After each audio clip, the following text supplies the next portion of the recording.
Hello, my dear friends. Welcome back once again to my channel, Lyceum of Politics.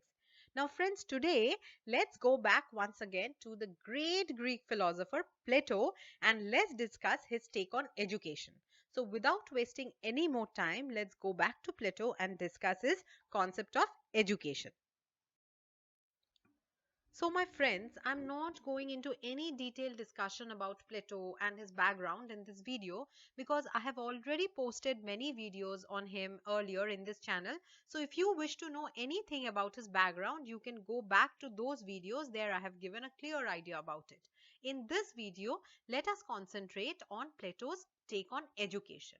Now, Plato actually, to him, education played a very important and a major role to bring unity and harmony in a society. That is, education actually was the medium which could strike the chord of unity and harmony in any society. Plato wanted the three classes of the society that we discussed in our theory of justice, you remember? To be properly educated so that they can perform their assigned respective duties which ensure justice in a society. Plato was also in support of state controlled education. He was not ready to leave education in any private hand. Because, according to Plato, education was the most important weapon which could be used by the state to bring a moral development in the character of an individual. And therefore, education should be controlled by the state and it should be provided by the state to its citizens.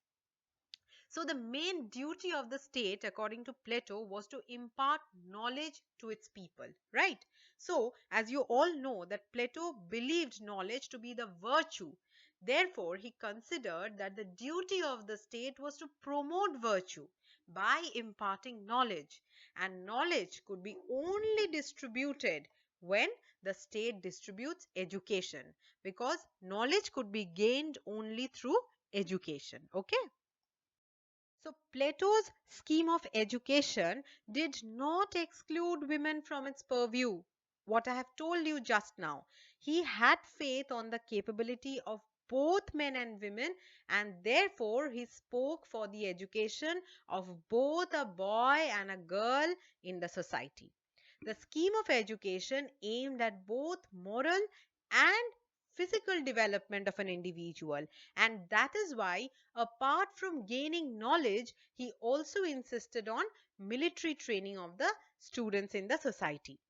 Plato was also in favor of censorship of all literary and artistic works in order to ensure that the youth of the society could be kept out of any kind of bad influence which could be casted by the literary or artistic works in the society.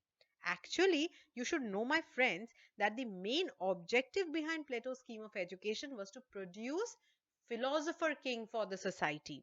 Just in case you have confusion regarding philosopher king concept of Plato, once again I kindly request you to go back to his video on justice which I have made in this channel. So there I have explained the concept already. So now let us have a clear look at the curriculum of education as specified by Plato. Now, according to Plato, the first stage of education was the stage of elementary education.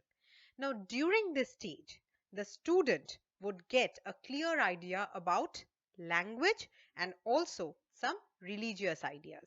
And the first stage of elementary education spans from birth to the age of 6 years. The stage of elementary education, according to Plato, would be followed by three other subdivisions. Fine. The first subdivision spans from 6 to 18 years.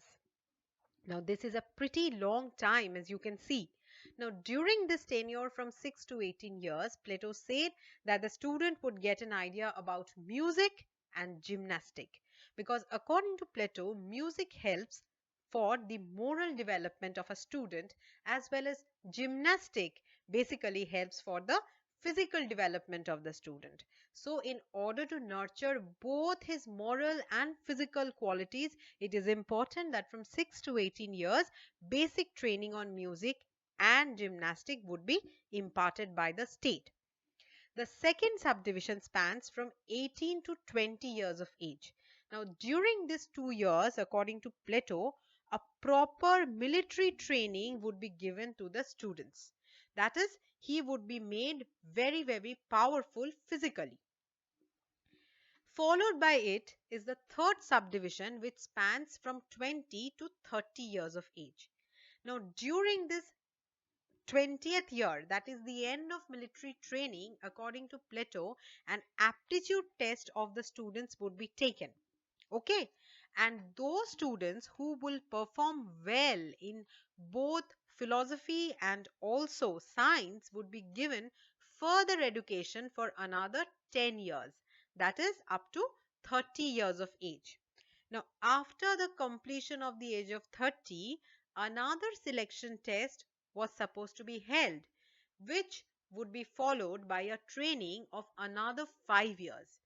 After 30th year, the selection test which will be held will actually try to find out the most intelligent students of the society.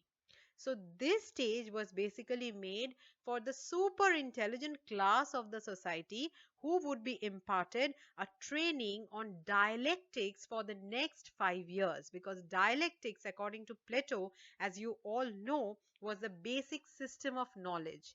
And you can say like this, that this training, that is from 30 to 35 years, this 5 years training was basically made to prepare the philosopher kings of the society. Fine. So this was Plato's theory of education in very short and simple way, my friends. If you like the video, please press the like button and subscribe to our channel. I will come back to you very soon with another new and very interesting concept. Till then, never stop learning and keep on exploring. Bye bye and have a good time.